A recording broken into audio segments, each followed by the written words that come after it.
Amma fo ka wali ɲumandon a ka lamɛnli la sanga ni a wagati bɛɛ lajɛlen la aw bisimila Mifa production ani Ondu Tele ka kunnafoni di kɛnɛ kan an bɛ marsi kalo tile 26 la san 2023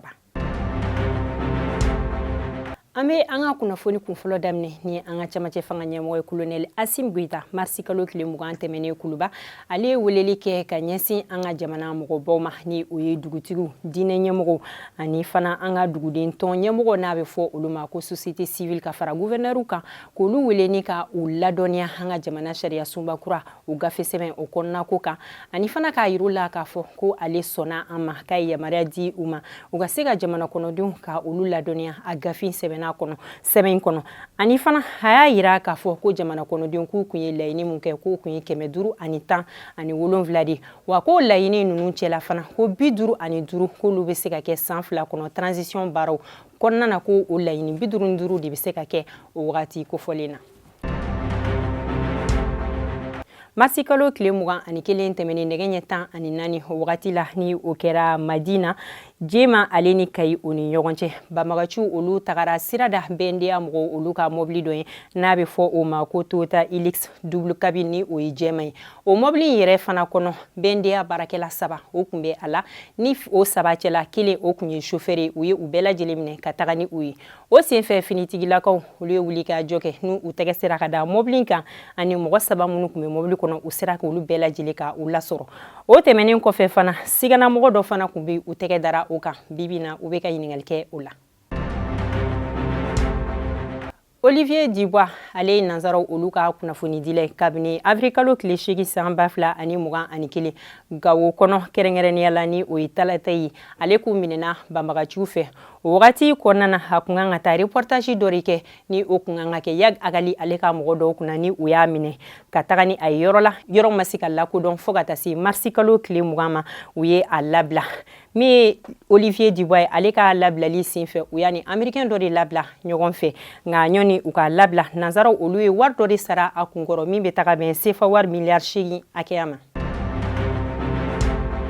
Mamadou Kamara ale kun ye ministre ye Ibrahim Boubacar Keita o ka fanga wagati la min kun ka baara ɲɛsinnen don communication o kan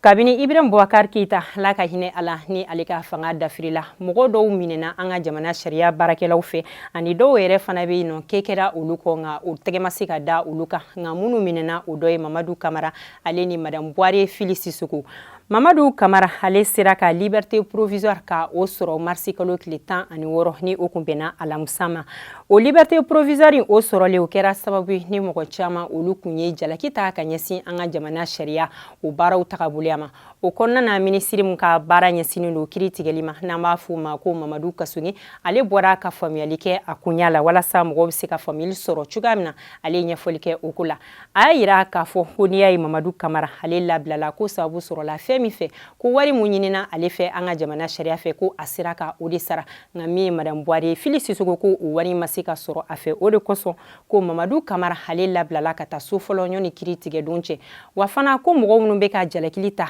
ka ɲɛsin an ka jamana kiiri ma kɛrɛnkɛrɛnnenya la minnu yɛrɛ dɔw ye kiiri tigɛbagaw ye k'o ye fɛn ye min yɛrɛ ni sariya baara ko o tɛ taga wa ko baara minnu ni a bɛ ka kɛ k'a bɛɛ lajɛlen bɛ ka kɛ tilennenya ani jɛlenya de la. Mai kalo tile 20 san 2020 o kɛra 700 logement na min ye du dɛmɛden dɔ ye n'a bɛ fɔ a ma ko Korotum Togola ale kun ye dansigi a ka kun bɛ baara la muso min bolo ka dansigi o ka ɲɛnɛmaya la ni o muso masina ye o kun ye ekɔli karamɔgɔ ye nka min bɛ sɛgɛn lafiɲɛbɔ la n'an b'a fɔ o ma k'a bɛ retraite la a ye dansigi o ka ɲɛnɛmaya la fagali tɛmɛlen kɔfɛ a ye a ka minɛnw cɛ ani fana ka tila ka muso bolola minɛ dɔw k'olu ta ka taa ni o ye k'a ta o wagati kofɔlen na fɔ ka se nin dɔgɔkun ma Korotum Togola ale minɛna kumantu o finitigilakaw fɛ u ye a datugu.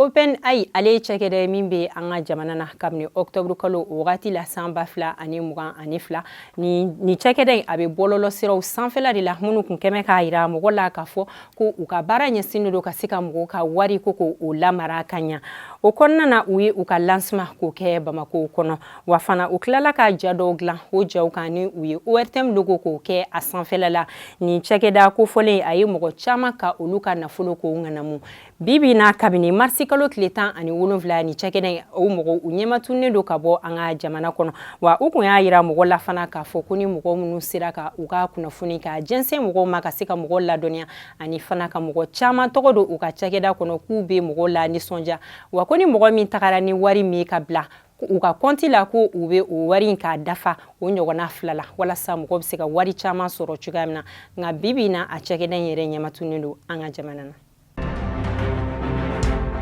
Fondation Umu Dilika o ye jɛkulu ye minnu ka baara ɲɛsinnen do ka dɛmɛ ta ka ɲɛsin dɛsɛbagatɔw ma ladalako la san o san sunkalo hukumu kɔnɔna na u be dɛmɛ ta ka ɲɛsin dɛsɛbagatɔw ma ɲinɛta u ye laada in ka a lakile ni u ye malo bɔrɔ sukoro tulubidɔn ani makɔrɔni k'o ta k'o di mɔgɔw ma.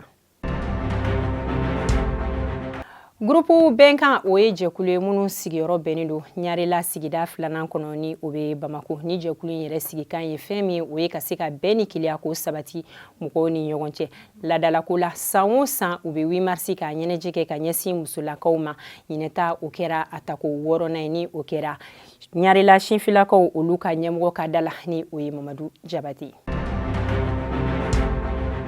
An lamɛnbaga ni an lajɛbagaw bɛɛ lajɛlen an sera ka kunnafoni minnu sɔrɔ ka ɲɛfɔlikaw ye o kan o kɛra nin an bɛ sunkalo kalo min na Ala ka sunkalo timɛ ko ɲuman di ani an baden alisilamɛdenw bɛɛ lajɛlen ma ka yafa kɛ an ka jurumikɛlenw bɛɛ lajɛlen ma a k'an bɛ o la sanga wagati wɛrɛ ni Ala ka jɛ.